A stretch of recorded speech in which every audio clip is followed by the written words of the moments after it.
Welcome to everybody. I hope you're still entering now, which is great, from all over the place. I know we've got people watching this in the Middle East, which is great. Welcome. And obviously everyone around the UK. I hope you're all keeping safe. So we've got two young guests here tonight. The first of our guests is Harry Brooke, who plays at Yorkshire and has been with England under-19s, and George Hill, the same, Yorkshire and under-19s for England, and both have been through Sedbergh School. And after that, we have Martin Speight, the Director of Cricket at Sedbergh School. He'll be quizzed by our panellist, John Fletcher, who's joining us again. So welcome. So I'm going to come to the two players to start with, if I may. George, can you talk me through your journey from a young age? Give us a snapshot how you ended up into Yorkshire.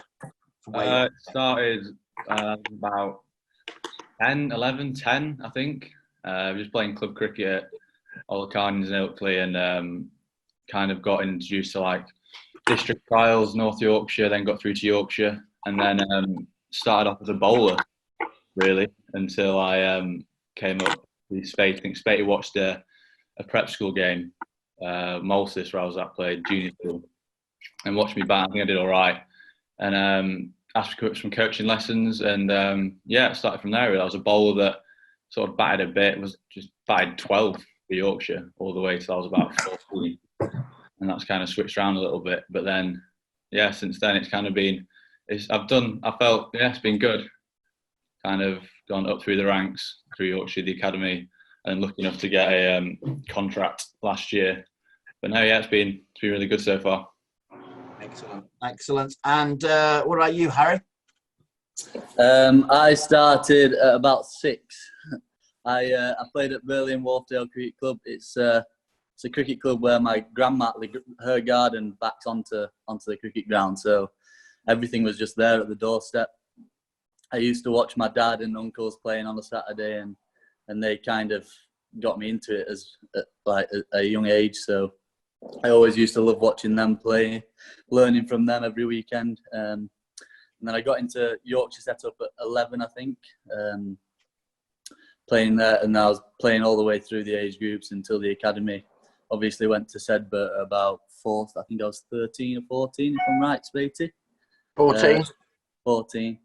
And then it just went from there, and had a few games in the academy, did fairly well, and got my second team chance and did fairly well in there, and then got given a first team go. Brilliant. Throughout your journey through school and clubs, which coach or coaches have got the best out of you, and why? George, we'll come to you again first, if I may. There's been a few, I think, obviously Speightty, just through that kind of trust, if that makes sense. So really trusting your coach. Like, I got fairly homesick when I was in year 9, so kind of Speight took me under my wing, helped me out a lot through that, and that kind of almost relationship blossomed through that. And obviously Speight getting up at 6, half 6 most mornings throughout winter, getting into nets, training throughout that, really formed a good relationship. And also Richard Dams, Brooke knows him, the academy coach, quite a small lad, very competitive, to say. Just a really enthusiastic bloke, and like properly get stuck into, which kind of, I suppose, brings the best out into me. Like, just makes me just love cricket. If that makes sense. Absolutely. Brookie, I'll come back to you in a second. I'm just going to stay with you, George, because you mentioned about the early morning cricket. Now, every athlete we've had on this show over the last month has talked about the importance of training to get success. That's an obvious equation. The harder you train, the more success you're going to get. But for you guys, whether you're at club or school, it's tough, really tough, especially in the off season. Okay, because of the weather and the light. So you cricketers, you have to get. The alarm goes off at 5:45. You have to walk in the cold, the wet, get to the sports hall, meet Speightty for your 6 a.m. session 5 days a week. I mean, how important was that in your development as a young cricketer? Hugely, I'd say. I don't think didn't get a Sedbergh medal, but I don't think I'd be like playing for Yorkshire today. But just kind of that motivation to get up in the morning. There's a couple of us when I was in year 11. I mean, Brookie didn't walk with me, left before I got there. He was already there batting by the time I got there. So kind of like running down that little patch of Wonder Drive, terrified of the dark, terrified, sprinting down there. No, yeah, it was just massive. And like, especially when I was in year 11, there was like, must have been 5 in your year, Brookie, there all the time. Yeah. Well, me and Timo used to get there early. Nobody else was allowed there. Then. Oh, no. Half 6, that was me and Timo. Nobody else. Yeah, it was just good fun. Like, it was a great set of lads. Like, I had a good banter whilst we were playing as well, which is more important for me as well. Having fun whilst training. It wasn't just training and like kind of get there, but it was all good laugh, which was really key to kind of keep motivated and going every morning. No, absolutely, that's hugely important. Thank you, Harry. Let's come to you. Which coach has got the best out of you over your young years? I think to start with, it was my granddad and my dad. When I was at Ilkley Grammar to start with, when I was 10, 11, 12, I used to go to my grandparents after every day of school and go down into the nets with my granddad, go on the bowling machine, he'd throw at me and stuff. Same with my dad every other day or whatever. And then obviously Speight, same as George. I think we have a really good relationship. And when you're getting up at 6 o'clock with somebody every morning, you kind of get on each other's nerves sometimes. But we got through it, and I really enjoyed it at Sedbergh. And I reckon, like George said as well, Richard Dams was really good. He's a competitive man, and he gets everybody riled up for games. And I think, yeah, definitely Speight up there with one of the best coaches I've had. Not going to blow too much smoke up your bum, Speight, but you are. You've been bribing them again, Speight. We'll come back to you in a second.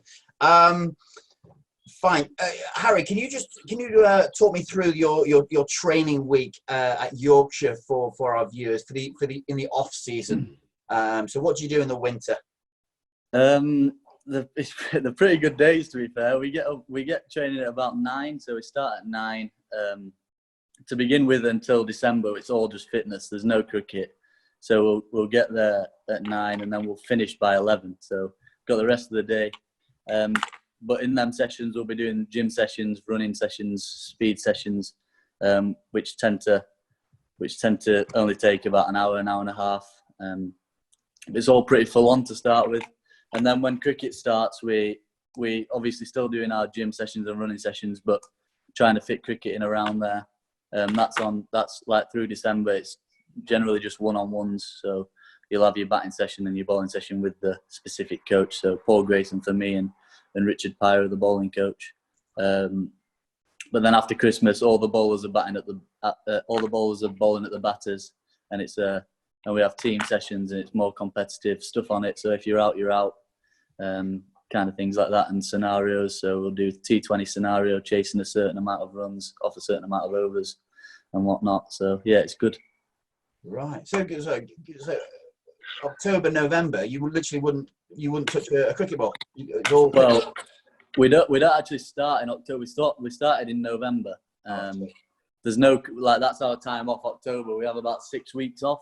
Okay. And then we start middle of November, which is up until nearly Christmas. Cricket's optional for there, so we'll be doing mainly just fitness, but bowlers completely nothing unless they want to bat. It's just time to get some rest and get ready to train hard after Christmas. With that in mind, Harry, assuming it's coming up towards the season, if you could design your own training session, what would that look like? I think I'd get about 20 bowlers in and just bowl at me all day. Right. That's it. I'd just bat all day if I could. Okay. What about you, George? I quite like competitive scenario type stuff. I feel like that kind of gets the best out of me. So kind of like you're out, if you're out, it's a punishment, stuff like that. I really enjoy stuff like that. Absolutely. When you first went to the club, were there any senior players that looked after you, George? Is there a mentor system at the club? I think there is. It's quite relaxed. I remember playing one of my first second team games at Old Trafford, and we were just all at the bar area having a bit of a chat and then some food. I remember I must have been 16, 17, and Tom Kohler-Cadmore just came up to me, bought me a drink, and just had a chat about. I think he went to Malvern or one school in the Midlands somewhere. and just we kind of spoke about how like school cricket is and sort of moving into like the world of second team cricket and that change. And I just thought it was really nice just for a bloke that's, you know, quite senior in that team to come over and give an academy lad just talk to them, make them feel really welcome and comfortable in the team. Absolutely. What about you, Harry? Were you assigned to a mentor when you arrived at the club? You don't really get, like, I wouldn't say assigned, but it's up to like the senior players really to come, like what George was saying then. It's up to senior players to come and speak to the younger lads.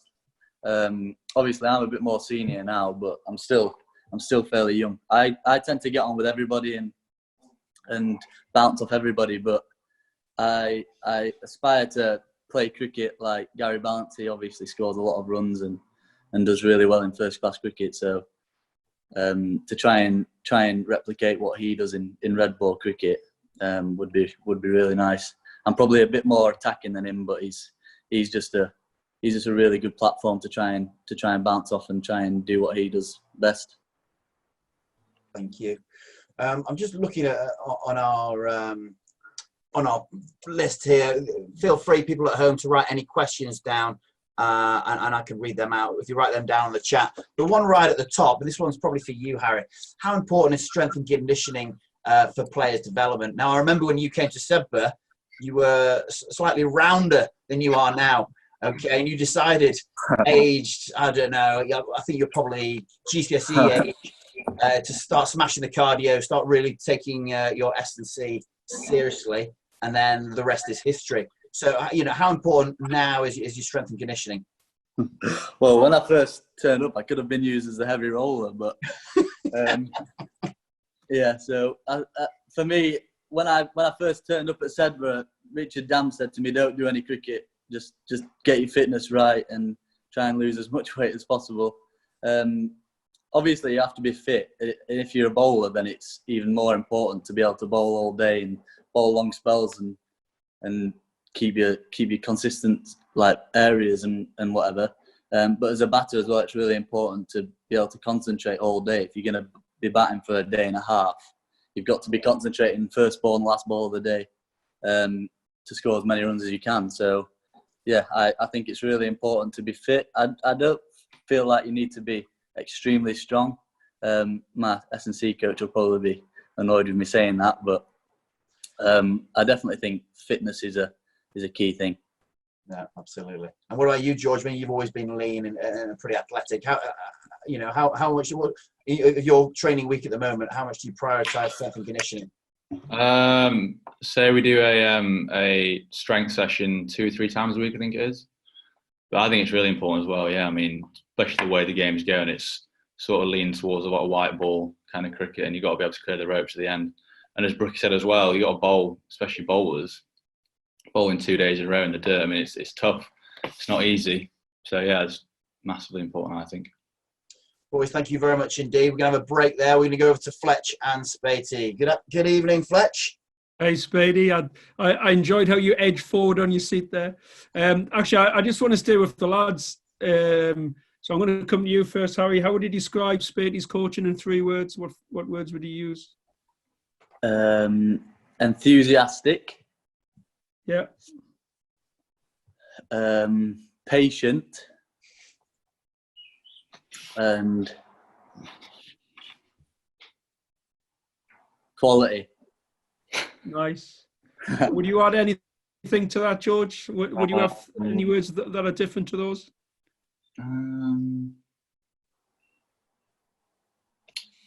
Humble, would that work? Humble coach? Yeah. If that's what you think. Yeah, what do you mean by humble? Just the way he's very understanding, I'd say. As Brooke said, he's very patient. So he kind of realises, as being a professional cricketer, it's not all easy, and you go through ups and downs, and being sort of really understanding especially when you're going through your tough patches, which I've been through in the past year or so, just kind of being almost like a mentor as well, rather than like a coach, being something you're going to speak to about just anything really. Awesome. Speight, hopefully that hasn't influenced you too much. I'm curious to what you think your best skills are as a coach, or what stuff you think you do well. I think to me, the most important thing is understanding each and every individual that you work with. You know, understand not just their level of cricket, their skill sets, what they've got to work on, but what type of people they are. And once you know that, or think you've got a good idea about their character, I think that has a massive influence on the way that you work with them. You know, if I look at these two lads, both of them worked incredibly hard. And Harry, I would have coached, always wanted to be a little bit more technical all the time. He always had a series of things that he checked up on. He wanted to know where his bat was aligned. He wanted to know where his hips were aligned. And that was the first thing. With George, it was much more about him finding a rhythm and and being comfortable with himself. And so that very much affects the way I coach them, although fairly similarly, slightly differently. Yeah, I mean, differentiation would be important, wouldn't it, in terms of, I think it's awesome how you talk about getting to know their character and know their people. Is there any tricks of your trade? How would you actually do that other than just noticing stuff? Would you have anything else? Talk to them. Ask them questions, talk to them, find out what they like. But also, you know, I suppose Sedbergh's being a boarding school, it's great. I get to know kids, not just in the cricket hall or on the cricket pitch, down on the hockey pitch, in the boarding house, teaching lessons around school. And you very quickly build up a picture of those individuals, you know, all the way through the school. And it doesn't matter whether they're elite players like George and Harry or kids that haven't played a lot, who just want to play. I don't care. I enjoy coaching them all. But once you've built up a picture by seeing them in different situations with different people, different peers, then, you know, I suppose I subconsciously log that and then work with them. And hopefully that sort of, George said, humble, I would like to think I'm fairly empathetic. I sort of empathize with the players I work with. I understand cricket is such a finite game where one little mistake, that's the end of your day. And so you've got to work with players and somehow keep them on a very even keel mentally. It's no good being really high one day when you do well and then being down in the doldrums when you do badly. You've got to sort of just trickle along somewhere in the middle and keep yourself fairly calm and don't take it too personally. Now, I'm going to come on to the psychology of the game in a sec. Clearly coaching behaviour comes from somewhere. What's your story? Who are the coaches that influenced you? I tend to coach all the players very similar to my professional school coach, a guy called Derek Sements, who unfortunately passed away earlier this year. He was a fantastic technical coach. He could demonstrate, you know, his next first-class play. He was the youngest player, still is, to score a first-class 100 for Sussex. And he could demonstrate a skill, you know, what you wanted to do. And I always found that visual was a very useful tool. He was always positive, always smiling, always giving you positive feedback before we need to work on this. He never overcoached. So yes, there are certain technical skills you want, but he would allow me to be the player I was and get the best out of what I did, rather than trying to make me something I wasn't. And as I say, the final thing, and hopefully probably the biggest influence on me, I watched him coach for years. It didn't matter who he coached, rich, poor, boy, girl, old, young, good, bad. He treated everyone gave them time, his effort, and the same sort of, you know, he was happy to coach everyone. Oh, man, so he was definitely my first. And then Norman Gifford was my coach as a professional cricketer at Sussex for a lot of it, and Durham. And he was, again, a guy that had a lot of empathy with the game and understood it was a tough game and knew how to keep you positive. Such as, how would he keep you positive? Well, give me some examples. The best, you do well and he come tell you you've done well. I can remember playing a game for Sussex, my first full year, and I just scored. They used to announce when you'd scored 1,000 runs, and I just scored 1,000 first-class runs, and I was batting in the second innings against Warwickshire at Eastbourne, and it was third day, pitch was turning square, and lad was bowling off spin, and I was on about 15, couple of overs to go, and my go-to shot on a turn, men around the bat, was to sweep, get outside the line and sweep, and I got it wrong and got out, and I walked in. Definitely hush around the ground, because back in then there was ways to get out. If you got out, caught bat pad, that was fine, defending the ball. But if you got out playing a shot, you'd often come in for a lot of criticism, whether it be from the members of the club or the press. And as you do, no one says a word as you walk in. It's definitely hush. I went into the change room, and he just walked in, just sat next to me, and just said, "Don't worry about it. I know how you play, but we can learn from this. Could we have approached that differently? You're a good enough player. You could have got through that by playing back in your technique rather than, playing that shot." It would have been very easy for him to come in and give me an absolute rollicking. But he didn't, Nice. I'm curious, do you ever give out any rollickins, Speighty? Does anybody ever get the rough? Harry, Occasionally. Are you laughing there? Not very often. Yeah. Occasionally. There's always a time and a place where and I mean, Brookie will know with his particularly with his GCSEs. I tutored Brookie for 2 years. I used to sit with him and say to him and give him the odd little, "You need to work harder." I think occasionally, but more on an individual. I've occasional times gone and said, "You know what, you're much better than that." But I would say probably 1 in 30, 1 in 40. And again, depends on your player. These two guys, you come in, to be fair, both of these guys were their harshest critics. So I can remember Harry at Shrewsbury one year, big game, our big school. It was always our benchmark game. And Harry's opened the bat, and we've got off to a flyer, and he's on about 20 or 30. And the bloke's bowled him a wide half volley, and he's played a big booming drive and dragged it back on. And he's walked on. I think it was probably the second or third time he'd done it in the summer. And he walked off. And he was pretty livid because it was a good pitch, and he was off and running, and wasn't a particularly good ball.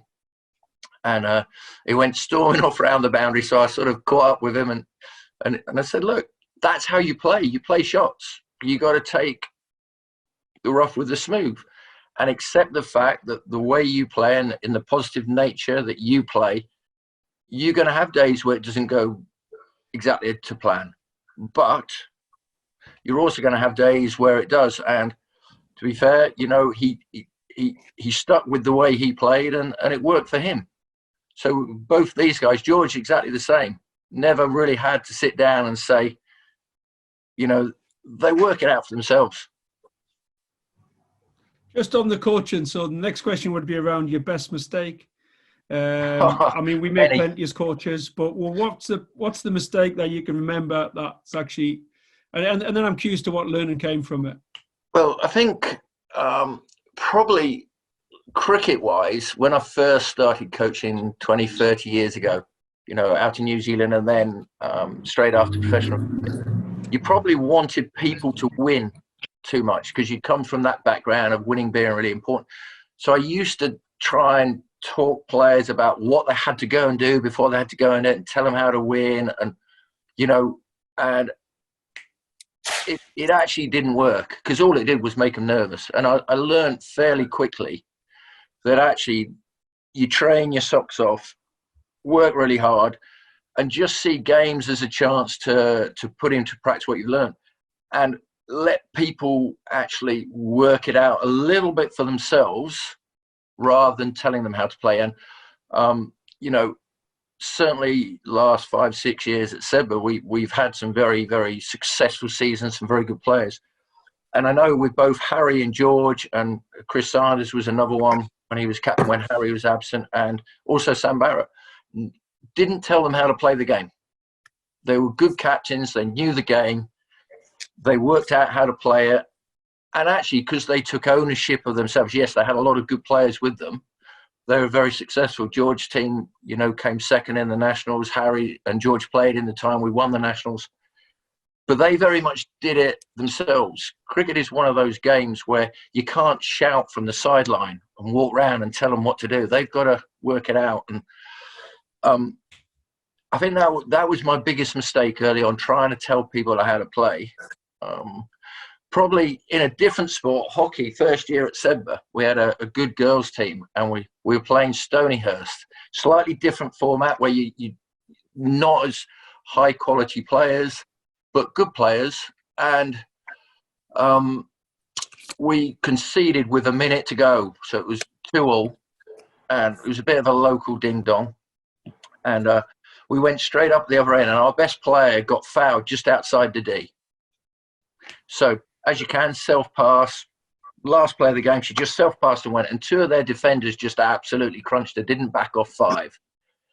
And it's an immediate short corner, which we would have had a good chance of scoring from, would have been the last play of the game. Their umpire just went, blew up, let the ball trickle away and said, just free hit, end of game. And I shouted across the pit, I said, you have to be joking, umpire. A little bit frustrated. And on the downside of that was the effect it had on the kids. They came afterwards. They'd never heard me sort of shout at someone, let alone an umpire, because obviously cricket you wouldn't. And I apologised to the umpire pretty quickly after when we shook hands straight away. But, you know, that then became quite a big thing with the kids. Oh, Mr. Speight, this. And that's something that I learned was something you had to, that didn't work with the effect it had on the kids.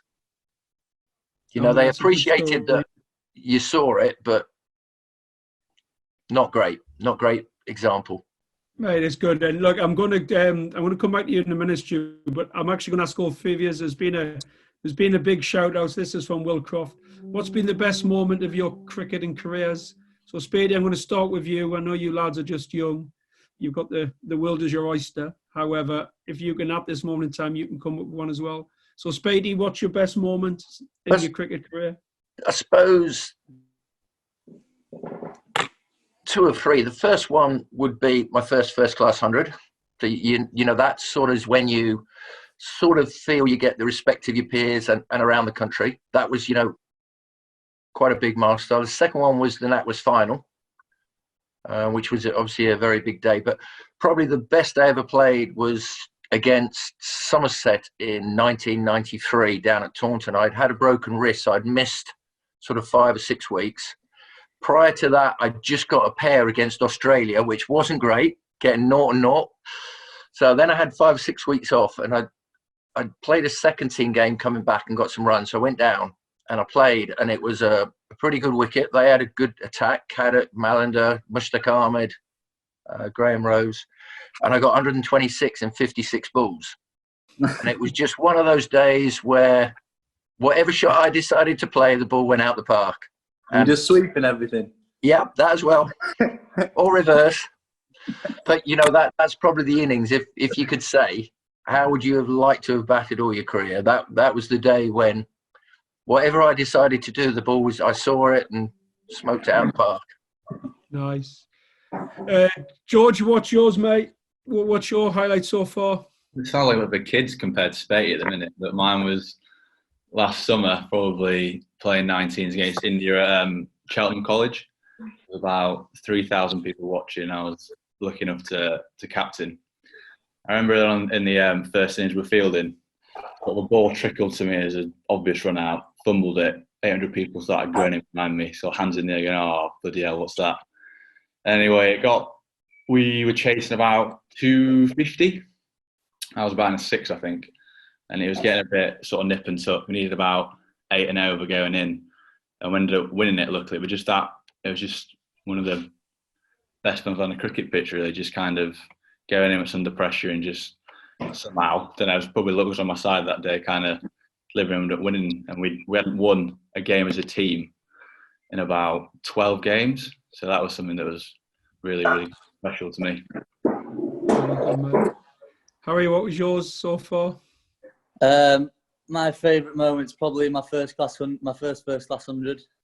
It was against Essex at Chelmsford. We got bowled out for 50 in the first innings, which obviously isn't very nice. And we went back into the changing room after after fielding for the second session of the day, having 2 wickets already. So we'd been bowled out in the first session and then got 2 wickets in the second session. And all of our heads were down. Then the next session we bowled them out. So we bowled them out for about 150. Ended up batting again on the first night. And I was 50 not out on the first night. Not slogging as much as Speight because I was run a ball 50. So I got it off about 50 balls. And then, the next day I went on to get my first 100. I was lucky enough to have the England captain Joe Root out there with me whilst I got it. Wow, that's pretty exciting. Stu, mate, what do you think? Yeah, I'm gonna come back to the boys because Speight talked about the fine margins in cricket, and over the last month on this show we've had rugby players and hockey players and rowers, but you make a mistake in rugby and you've got the rest of the game to make up for it. It's not the end of the world. With cricket, you two being exceptional batsmen, you make a slight mistake, you're out, you're walking back to the stand. Talk me through your routine, your psychological routine. How do you overcome that pressure? Let's come to you first, George. You've had a great a couple of years, and you're captain in the 19s. What's going through your mind when you're going out onto the crease and you're on your own? To be honest, a lot. Before I kind of went to Bangladesh and we landed, and it was obviously foreign temperatures, foreign climate, and I was absolutely nowhere. My head was absolutely nowhere. I couldn't bat. I was batting like Stevie Wonder. And I went to have a chat with our psychologist, who just gave me this kind of psychological routine. I always had a physical routine, but never a psychological one. And ever since I did that, I just felt like my mind was so much more clear. And I feel like, for me anyway, when my mind's clear, I'm not thinking about anything, is when I sort of play my best cricket, if that makes sense. Talk me through. Let me elaborate. Give away a few secrets here, if you will. Talk me through it. Well, what kind of techniques did he give you? It came from Rory McIlroy apparently, and it was kind of like, so when you're batting and someone's playing golf, you'd play a shot, you'd face a ball, and you'd think to yourself, right, was the thought process there? Yes or no? Was it the right thought process? And was the execution right? Yes or no? And if you'd done that, you'd forget about that ball. If you hit it for 6, you'd miss it. If you got out and that was it, you'd forget about it. And it kind of helped me just keep a real clear mind, which was good for me. Interesting. What about you, Brookie? I think mental part of being a batter is definitely the hardest by far. If you go a few games without scoring runs, especially in first class cricket, if you go 3 or 4 games without scoring any runs, you feel like it's always in the back of your mind, am I going to get dropped? Am I going to carry on playing? But for me, it's still something I'm working on, definitely. And I think it's probably going to be something I'm going to work on for most of my career. But I try, like George said, I've got routines as well. Mine are probably more physical. I don't really think about much when I'm batting. I just tend to try and concentrate on the ball. But yeah, if I play a bad shot or anything, then I just forget about it straight away, really. And I think that's one of my strengths. And Speight, he'd probably back me up with that. We've obviously got quite a few young boys and girls watching this tonight. What advice would you give to a young aspiring cricketer, or give them three bits of advice? In fact, okay, just to tell a young child what could they do to be signed just like you are in their late teens to a club. We'll come to you first, George. Good question. My first one might be a bit kind of a strange one, but I'd say play as much sport as possible until you kind of get into an academy, if that makes sense. I think playing all sorts of different sports is great for your understanding of just sport in general, and that camaraderie of playing in different type of teams with different characters, which is really good. Second one is probably what most people say, just enjoy it, because especially cricket, as soon as you start not enjoying cricket, it becomes a really, really tough sport, because as both Brookie and Speight will back me up saying, there's a lot of tough days in cricket, especially about probably more tough days than good days. So I think if you keep enjoying it, keep smiling, keep having a good laugh with your mates on and off the pitch, I think that's probably the main thing for me. Excellent. What about you, Harry? Yeah, same as George, really. Enjoy it as much as possible. and make the most out of it when you're young. Because if you're gonna become a professional, then it gets a lot more serious. And like I said earlier, it's very hard mentally if you're a batter, and it's like if you go a few games without scoring runs, you feel like you're going to get dropped and whatnot. So I think enjoyment is the key for definite. Excellent. Yeah, I should have said there, George. The fact that you mentioned about playing lots of sport, multi-sport, I completely agree. It's so important. You know, the last thing that we want at Sedbergh is for someone to join in year 9 and to be a cricketer and stay as a cricketer for 5 years and do nothing else apart from spend time in the gym with Speight. I mean, that's not fair on anyone. Okay, so you know, they've got to be playing basketball. They've got to be, you know, swimming, rugby. Doesn't matter what they do. Multi-sport is so good for these young boys and girls. Speight, can I ask you a question? You've obviously had a really long playing career. If you had your time again, what would you do differently as a player, not as a coach, as a player? As a player, I'd have looked after myself a lot better. You know, I sort of got into, at Sussex, I got into a role where I was the guy that would go out and take the game by the scruff of the neck, whether it be the championship or one day. And, you know, and in hindsight, you know, I had a lot of good days, but as these two guys will know, 2 days out of 3 are bad days where, you know, you've got less than 20 and you're walking off.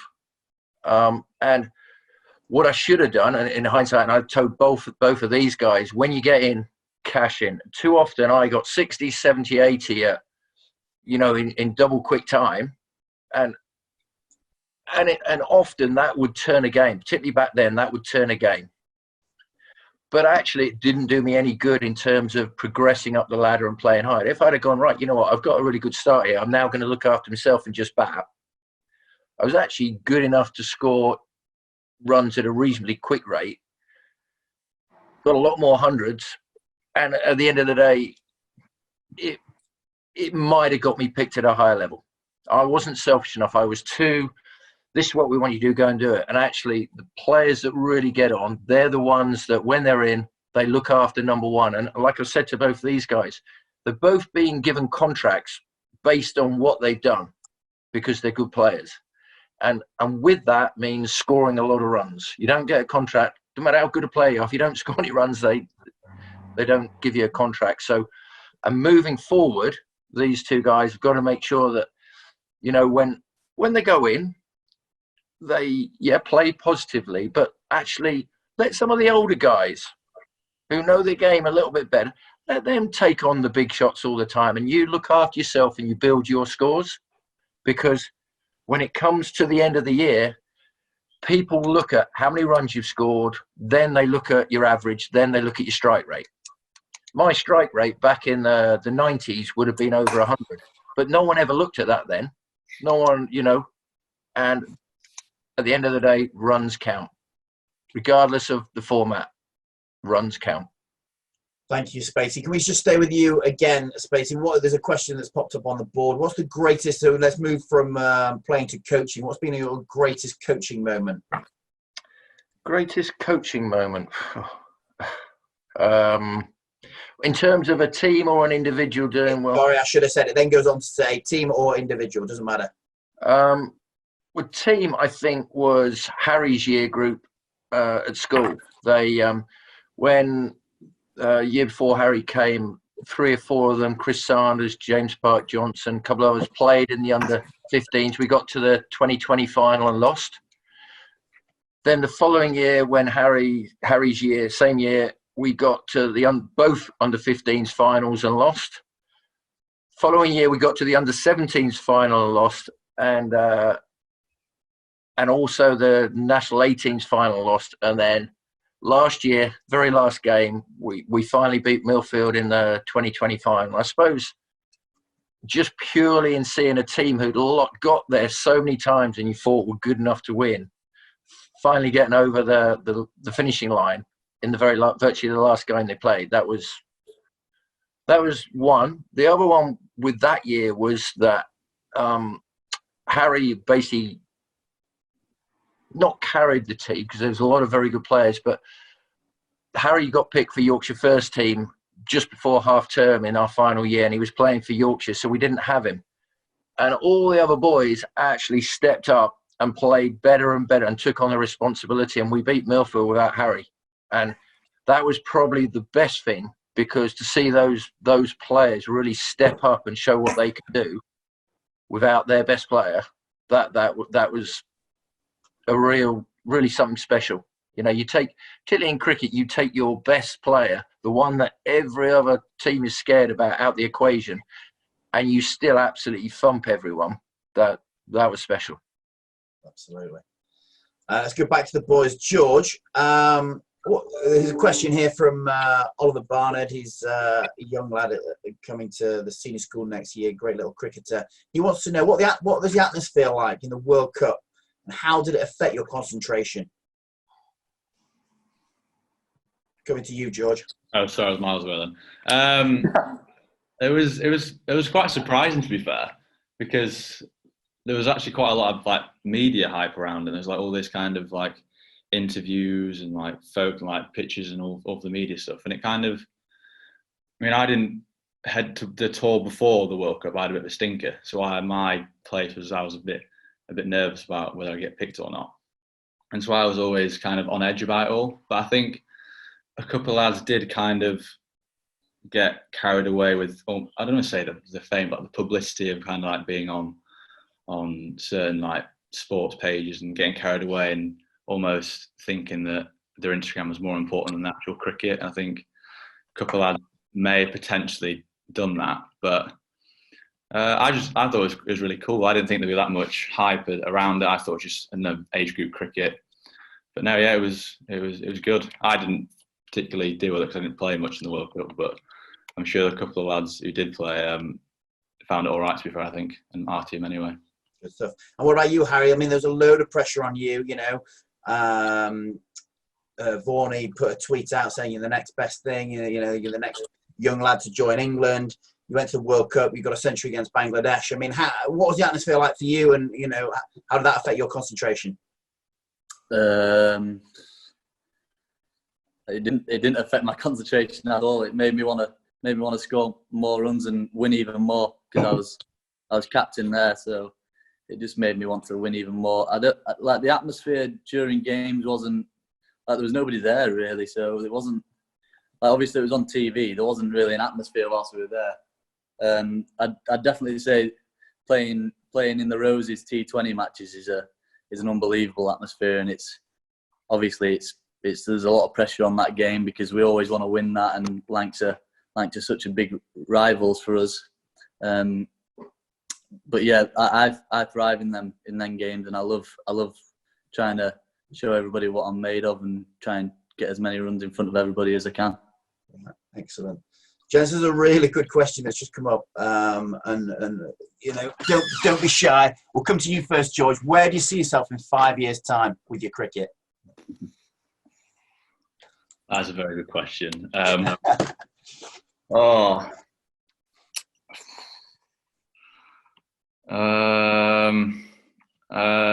I'd like to see myself is, hopefully I'll be 24 by then. Hopefully I've kind of, you know, played a fair few first class games and kind of cemented myself in that first team squad, really, for me.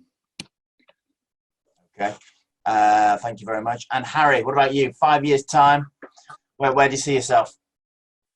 Hopefully be dominating first team cricket in all formats. Hopefully getting gigs around the world, playing in franchise cricket, and hopefully playing for England. That's what we like to hear. Good lad. Good lad. Speighty, anything from you? You'd like to ask these boys anything, Speighty? No, not really. They both got their aspirations, and you know, if they carry on the way they are and stay true to themselves, they'll get somewhere near where they want to get. Can I ask a question of Harry? Harry, what's the reasons why you'll play for England? What did you say? Sorry. What's the reasons why you will play for England? What's the reason why I will play for England? Yeah. What sort of stuff is going to afford you to play for England? Scoring runs. Anything else? like Speight said earlier, it's all about performance, and like I get paid to score runs, and that's my job at the end of the day. If I was getting paid to clean a toilet, I'd clean the toilet at the best capability I could. But thankfully, I'm in a sport which I love, so scoring runs for me is the same for everybody. Scoring runs, taking wickets, that's how you're going to get into England sides. Well, what might be the thing that's going to hold you back? And other than not scoring runs, I mean, is there anything around your sort of tactical or your technique stuff? What stuff do you think might hold you back? Probably, if I have a few bad games, then I start to, like I said earlier, think, oh, I'm going to get dropped and doubting myself a little bit. But other than that, really, I'm quite a confident guy, and hopefully I will be playing for England one day. Awesome. Speight, and lads, I'm going to come to you about this if there's anything to sort of build or add to it. Speight, what's your top tips around sort of white ball, red ball? Clearly these young lads and people even in the community game are playing. Yeah, I mean, that's the biggest difference really from my generation to these guys. We only played white ball sort of halfway, 2/3 away through my career, just in one Sunday league competition. All the other 2 one-day cups were red balls, championship red ball. It was a very, very different game back then. One-day cricket was a very, very different game. You know, you used to go all over the shop, and you couldn't just go after the first 15 overs. So, you know, I think for these guys, they've got to be really, really adaptable in their game and recognise. I still think you've got to recognise the conditions a little bit. You know, work out what a good score is, and then play accordingly. So you've still got to. Some days, you know, you've got to really go for it because a team will score 300 plus minimum. Other days, you know, you might get away with a few less. So, but as I say, you've got to be able to play both formats of the game and understand both formats of the game. What sort of stuff do you guys do in Yorkshire around preparing you for the different types of 2020, 1 day, 4 day stuff? What sort of stuff's different? In the nets, like training days before. Yeah, I'm just curious to, you know, again, lots of young people on here will play different games. What sort of tips would you have around them preparing to play a certain type of game? Well, if you have video footage and analysis on the opposition you're playing, I'd definitely take time to look at that and go through that, especially in T20 in one day cricket. Well, in all formats, to be fair. But if you're playing T20, I'd look at like what change-up bowlers have got as a batter, and then what strengths batters have got as a bowler, and like where they go at the death and where you're going to try and hit at the end. So I think, yeah, it's a big thing looking at analysis. George, anything from you, mate, to add on that around the shifting between the different formats of cricket?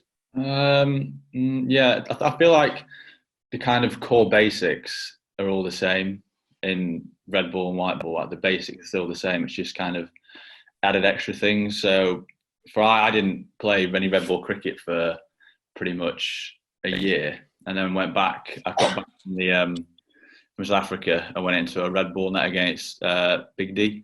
And I hadn't faced a red ball with a new Duke's ball. I hadn't faced a red ball, and he hit me. His first 3 balls just hit me on the back leg because I didn't move. I hadn't faced a ball that moved, and it's kind of getting back into sync, whether it's red ball or white ball. But when you're playing a lot of white ball, you've got to play the ball a lot later in red ball, play it right underneath your eyes and stuff like that. But as I said, it's the same kind of core basics. You still try to hit a ball, aren't you, at the end of the day? There's no point overthinking it. That makes sense.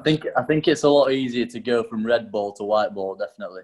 Yeah, like George was saying, if you're facing white ball for a long period of time, it doesn't move after the first 2 overs, 3 or 4 overs. So going from red ball to white ball is so much easier. So much more precise, I think, red ball cricket with your technique. You kind of get away with stuff in white ball. It doesn't move. You can kind of throw your hands at it and you don't have any slips. It might nick through the slips before, but in red ball, it's literally, I think anyway, it's just so much more like scrutiny on every single ball. But Speight, to come back to you, which one do you prefer? Are you a purist around the 5-day test match, 4-day county stuff? Are you somebody who's enjoying the new formats? I don't enjoy one more than the other. I enjoy watching, Test cricket. particularly if I'm in the stand with Stu and a couple of others having a couple of beers at Headingley. We've had a couple of those sort of days at Old Trafford and Headingley. And I enjoy watching, 2020. I think the thing I like is watching good cricket. I like watching players play well, whether it be Red Bull, Test match, County Championship, or, the longer, the 50 over one day stuff. If you look at how England planned for the World Cup and took them 4 years to work out how to play, from losing to Holland in the previous World Cup to being the best side day in, day out. And, you can only admire the way the players executed their skills, regardless whether it's white ball, red ball. And then, and to me, you look at someone like the summer Ben Stokes had last year, to be able to play the 2 innings, but not just those 2, a load of games where, he's carried England. And to him, it doesn't seem to matter whether it's red ball or white ball. He just plays the situation phenomenally well and has learned. I think George, you were there at Headingley in the Test match. He was on about 5 after 75 balls, got hit on the head, and then suddenly 79 to win. I'll go from first gear to 6th gear and just win the game. Phenomenal skills. What do you think sets those players apart, Speedy? What? Some people are that most people will have a weakness somewhere, whether it'll be technical skill, physicality, mental skill, tactical skill, whatever. I think that Ben Stokes hasn't really got a weakness, and he's been given the opportunities throughout his career to fail and fail and fail and gradually work it out, and he has, and I think that that trust that people, managers have shown in him, coaches have shown in him, and now you're seeing the fruits of it. He's a phenomenal player, but I also think just now and then players come along that are just sublimely better. My day, sort of back end of my career, Ricky Ponting, Tendulkar, Lara, they were different level. Before that, Viv Richards was a batter, different level. And they come along, and they're just, as some people might say, they're sort of freaks. But again, if you look at it, I know from watching Ponting in the nets, Stokes the same. They train and work harder than anyone else. Absolutely. Speity, there's a few more questions and then I'm just kind of conscious of time. Harry talked about the importance of, video replays, watching footage. You're forever filming the boys and girls, making reports, showing their strengths and weaknesses. How important has that been as a training tool for your program at Sedbergh? Is that to Harry? That's to you, Speity. Oh, to me, well, it's crucial. I think it's a very easy thing. You can explain it loads, but if you can actually video someone and show them what they're doing and then talk them through what you want them to try and do, a picture paints 1,000 words. So I think, particularly at all levels, and kids really buy into it. They love being able to see what they're doing and then put it away for a few weeks. And when they've actually perfected that skill, show them again and say, there you go, have a look at that 4 weeks ago. Now have a look at how you're doing it. And they get enjoyment out of seeing that real progression. And I think it's got to be a tool that you use positively, not negatively. It's very easy to become over critical using it. Use it once, show them what to do. Only show them again when they get it right. Couldn't agree more, Speity. Let's go back to the boys. George, I'll start with you. There's a question here on the chat. What did you find the biggest difference between schoolboy cricket and the jump to then professional cricket? I'll come to you first, George. I just think the kind of less margin for error I found anyway. I think when I left school in last year, I struggled with that sort of step for a little bit. I mean, I kind of went away from what got me there. I think Speight will agree with that. I'd say almost tried to play different to what I did, which is kind of like use more fluid and kind of like language rather than trying to whack every ball at the park. which wasn't my game. And I kind of struggled through that for probably about 2, 3, 4 months, and then realising going back to Speight, having a net with Speight, and then realising going back to what got me there. Absolutely. What about you, Harry?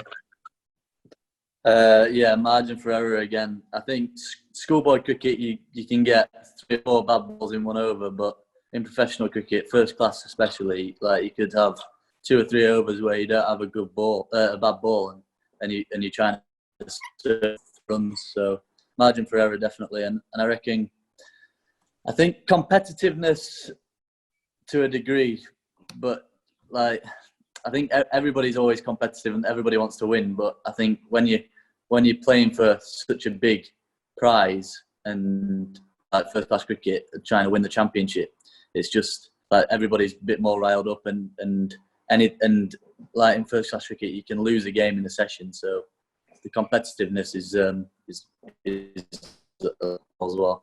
No, absolutely. Speighty, we'll have the final words from you. I mean, you're a teacher, you're an art teacher, you teach ancient history, you're a tutor, you're a man of many trades. You're an incredible cricket professional. I've never known anyone who puts the time in like you do.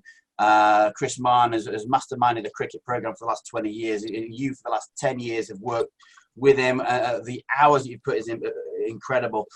It must give you enormous pride to see these young lads, the conveyor belt now, just really working and seeing the success that's been produced over the last few years.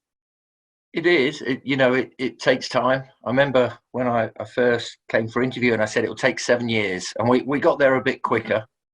But I think, with kids, young players, the enjoyment for me is not just seeing them do phenomenally well at cricket. It's seeing them do really well in life. They become really good, rounded people who, having come to the school, and I look at both these two. George didn't want to board, and I can remember being a tutor, and every night we sat watching telly in my flat whilst I was wandering around the boarding house talking to people.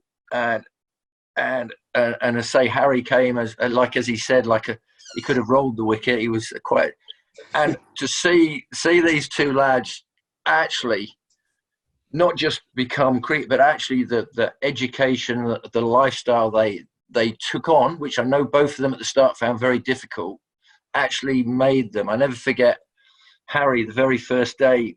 I think our now principal sat at lunch with him, and he came into private side after lunch and said, "Well, I've sat next to Harry Brooke. He didn't say a single word. He just looked at his plate the whole time." And 3 years later, and Harry, you'd be walking across, and anyone could walk up to him, and he'd shake hands, look him in the eyes, smile, be very comfortable talking. Same with George, and that challenge, not just in the cricket nets, in everything that they've done, has turned them into really rounded people that have hopefully all the skill sets to make it in a very tough sport. Absolutely.